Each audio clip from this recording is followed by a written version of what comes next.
Good morning. And it is, again, a beautiful day.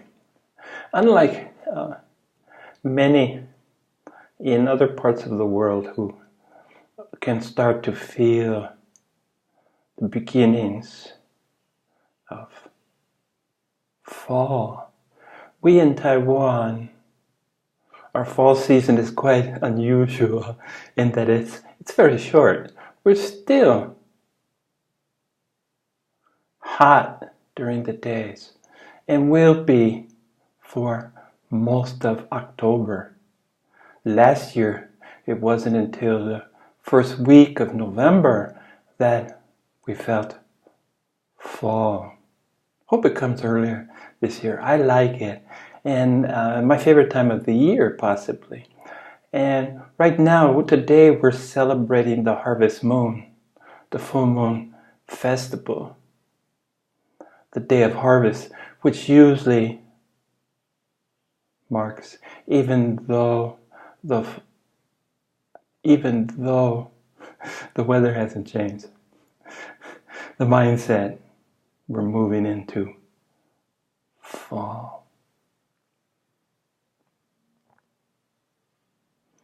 And today,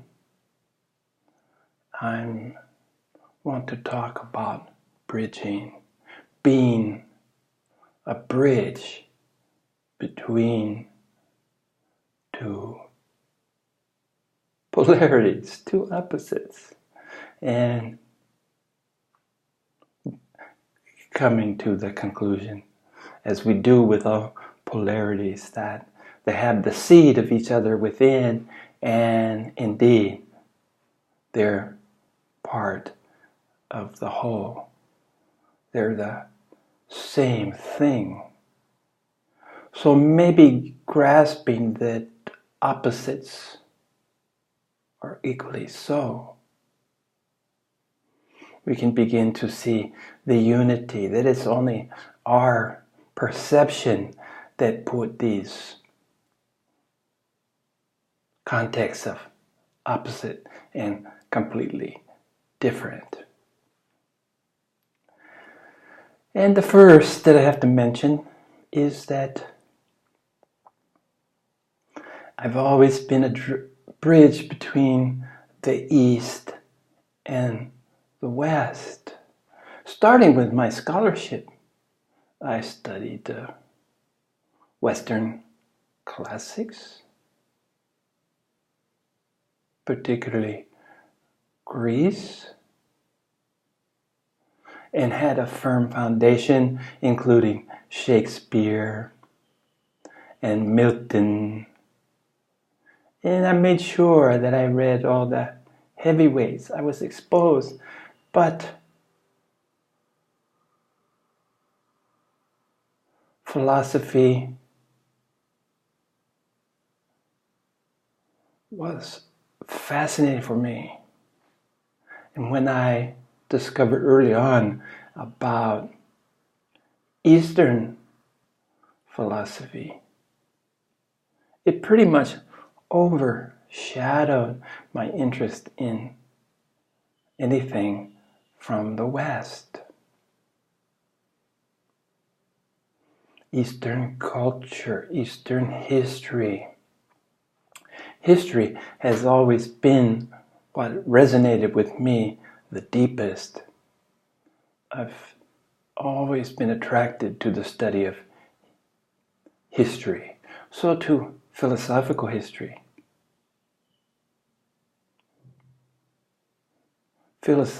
psychological history.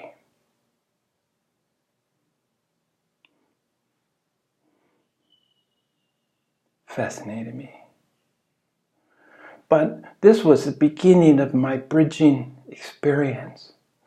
I always felt that you needed to be firmly rooted in your own traditions, no matter what they be.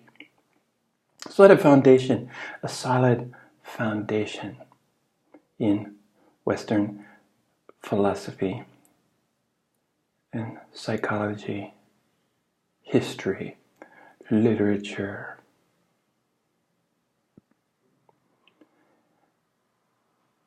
That serve me to compare, contrast, evaluate, ruminate upon. Comparison. And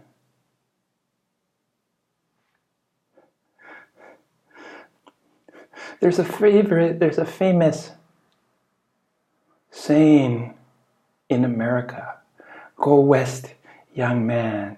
And this was supposedly uttered by Horace Greeley, an author, a teacher, even a historian, during the time of the Manifest Destiny, when the U.S. had purchased the Louisiana, bought what we call the Louisiana Purchase, that increased America's western boundary through the war with Mexico that bridged the Atlantic and the Pacific. Manifest destiny. It was a U.S. destiny, America's destiny, to stretch from sea to shining sea. So they claim. And at the cost of all the peoples in between. But, history has a way of kind of, unless you delve into it, has a way of kind of whitewashing. Especially the kind of history that, when I was first exposed to it, 4th, 5th, 6th grade.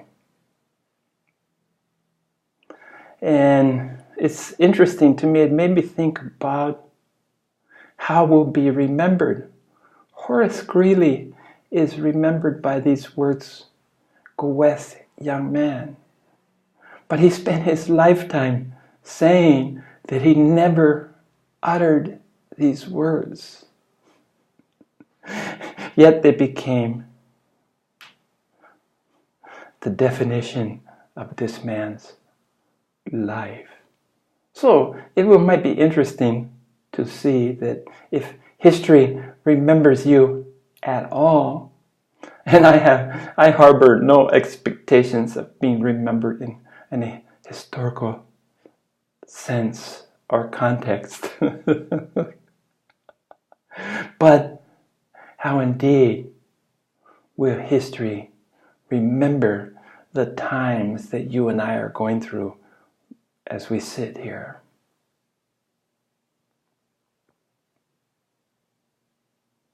How will they be defined? So this bridge between, I come from the West, I'm now in the East. My family moved from Southern California, where I was born and raised, till 11 or 12, Hawaii, and then yet further east to here in Taiwan. So I've always been a bridge. In Hawaii, it's kind of the epitome of what a bridge between East meets West. At our university, we have the East-West Center that specializes in the relationship, in being a place where East meets West. And just appropriate that I would end up there. And then to come the last 21 years to here. The only thing east of here basically is China. Not interested in living in China. India. Not really interested in living in India. Just too many people. I prefer peace and quiet. So I'm quite happy here on the east coast of Taiwan, the lesser populated coast, the more reminiscent of Hawaii with the mountains, where the green mountains meet the blue sea, and we can watch the blue sky and the clouds. Hawaii has the most beautiful blue sky and clouds, sunsets and sunrises. But Taiwan, especially Hualien, doesn't replicate, but almost equals and sometimes exceeds the beauty of Taiwan.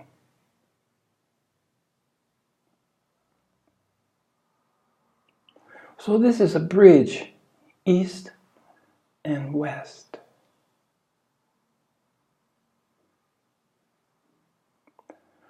My education, that's my geographical location, the reality of where I am at this moment,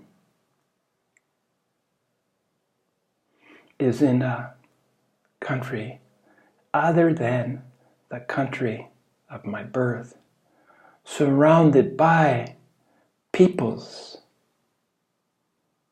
of different language, culture, sensibilities, thinking, values, expectation, appreciation, assumptions, acceptance, all different. And I've pretty much immersed myself in the life here. Still appreciating from whence I came, but not caught up in comparisons and evaluations. It is what it is.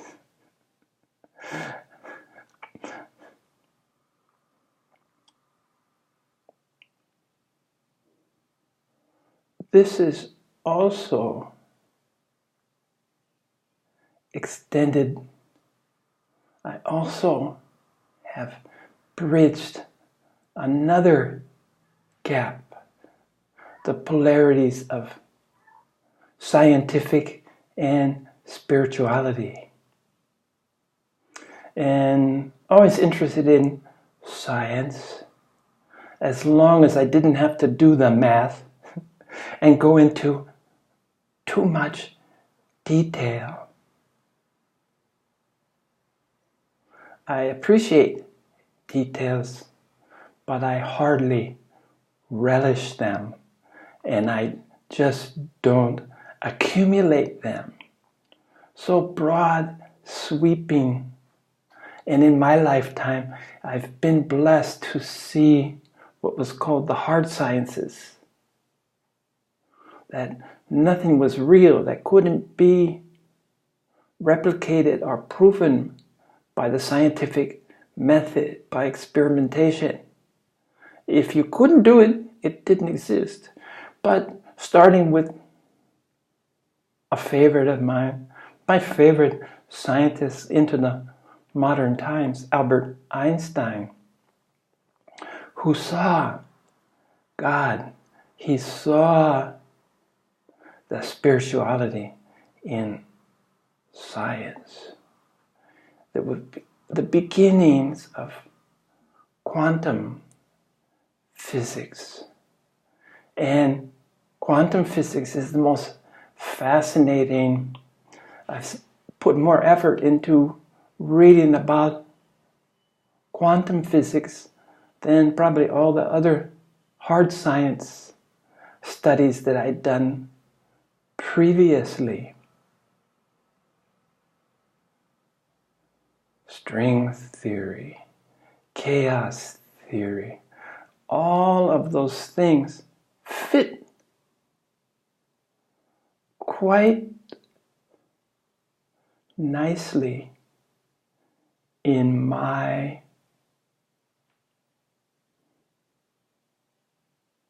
spirituality.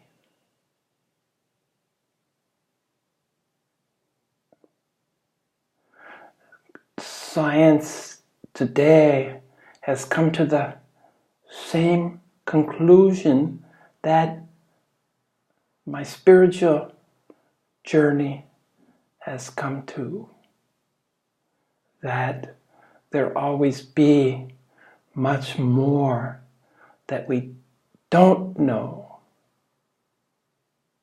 than what we ever will be able to know. And for me, that adds the beauty.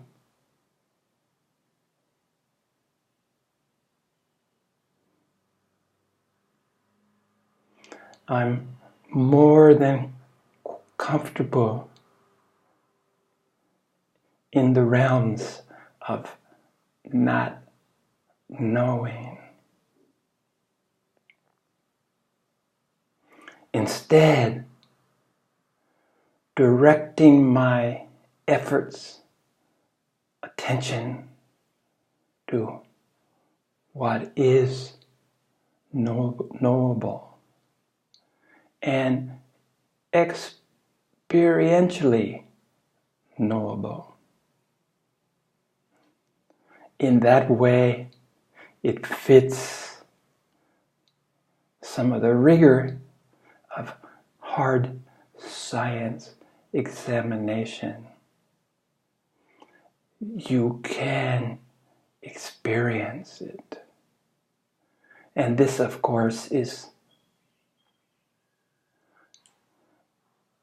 our journey to nowhere, our journey to now here, where we experience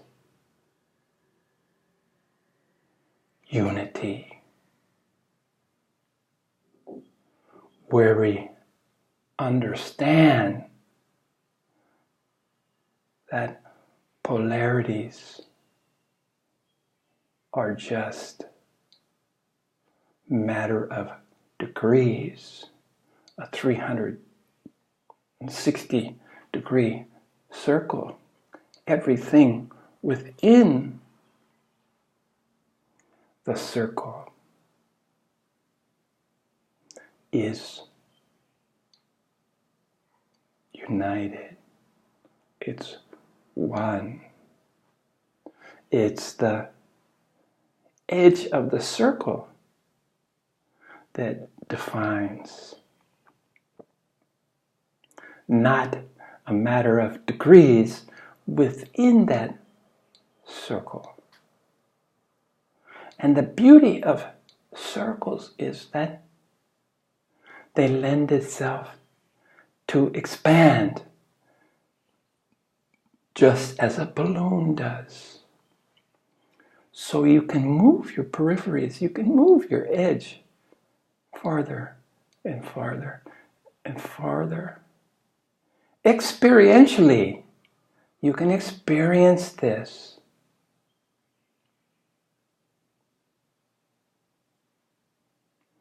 And then there comes a leap of trust. And while I can entertain the idea of infinity, and maybe briefly from time to time, if I'm fortunate, experience infinity. But the confines of my body, my imagination, means that I have to spend most of my existence at this time within the confines of my much smaller circle. But I'm content. I'm a very patient man. I've learned to become patient.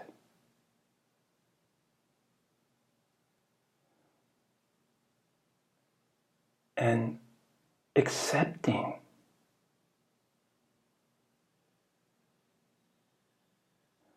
Accepting limitations in an unlimited world.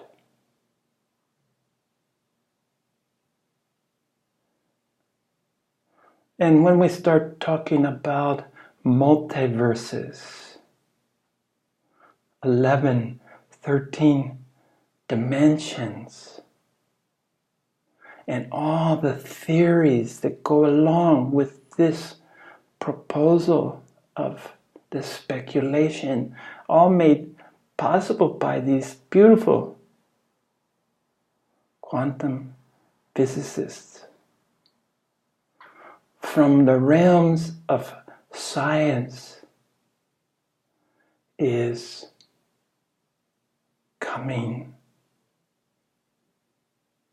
is sharing, is becoming closer and closer to spirituality. And I think this is a fantastic thing, and it bodes well for the future. I seldom spend any effort on the future, because the future is perhaps one of the greatest unknowns.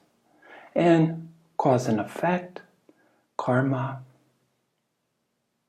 happenstance, circumstance,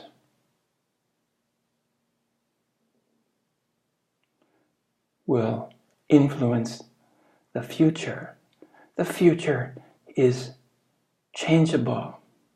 And that goes back to the old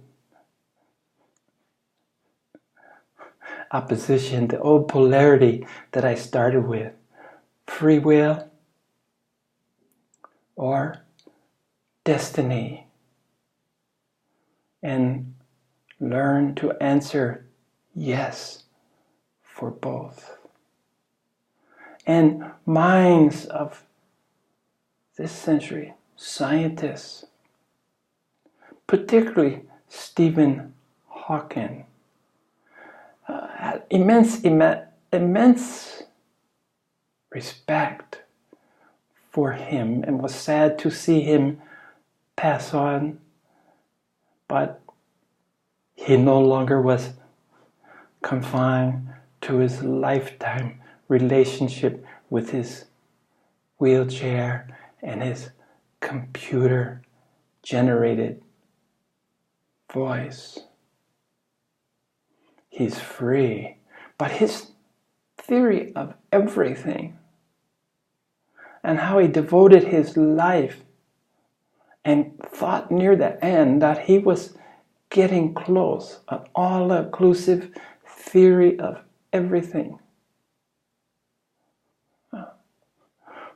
What greater pursuit could you dedicate your life to?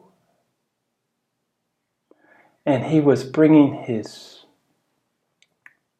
scientific tools to arenas that had previously just been metaphysical.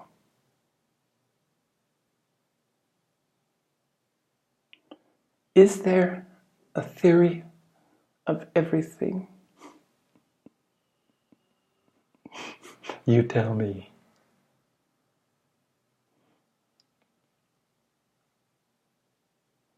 But in my book, Stephen Hawking, while personally proclaiming the godlessness of existence, was a spiritual man, a spiritual explorer.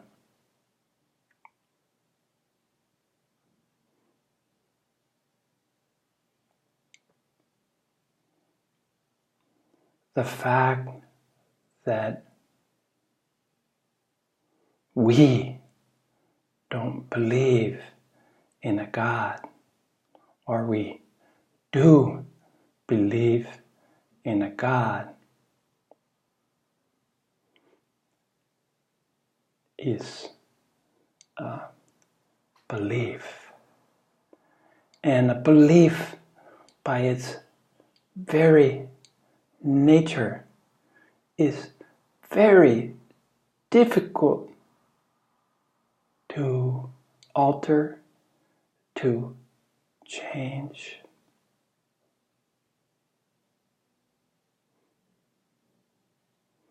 And for me, personally, I'm a lot better off without beliefs, because beliefs limit.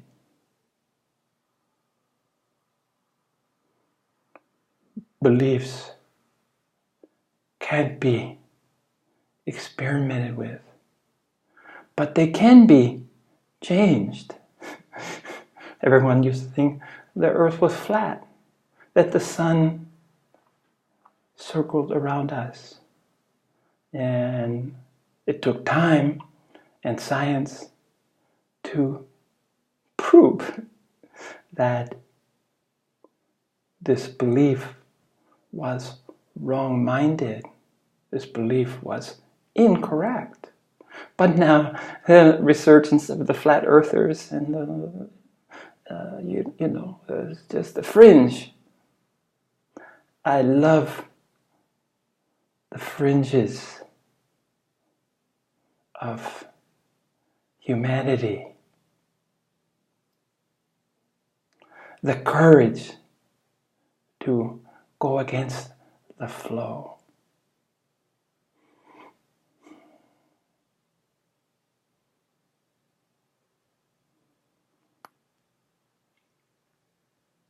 But being a bridge,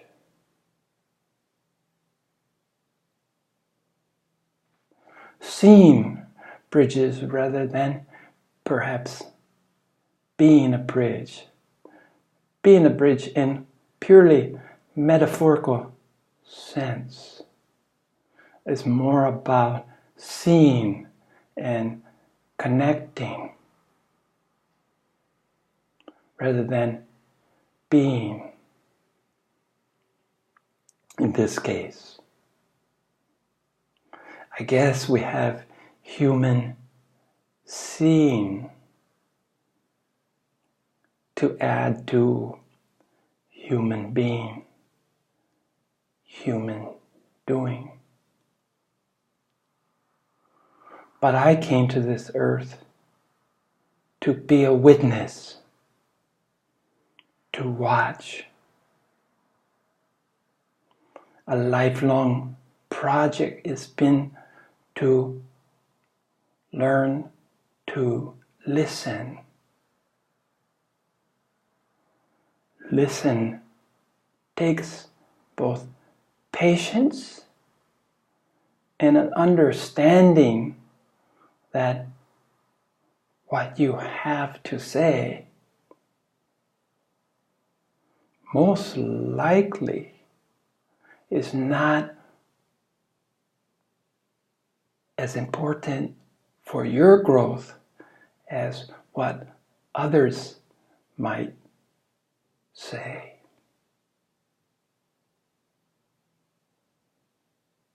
It's the addition, it's the listening to others that only adds to the source of your own knowing and accumulation of wisdom. So let's listen. Let's spend more time listening than talking.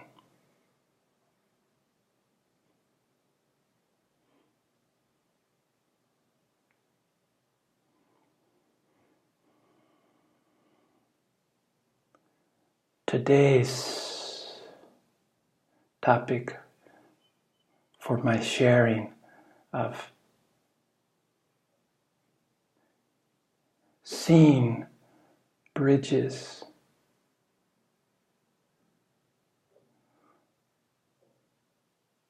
Actually, seeing bridges has led to being a bridge. So, seeing can lead to being. As a auxiliary to seeing is believing, which is on a shaky foundation when indeed what we see, at least on a cursory level, is Maya, illusion. So maybe we lose confidence. But we also use seeing to express a wider vision, a wider vision, to simply seeing. When we say, I see, doesn't necessarily refer to what your eyes can view. It's now connected to your mind. So I see means more like the beginning of understanding.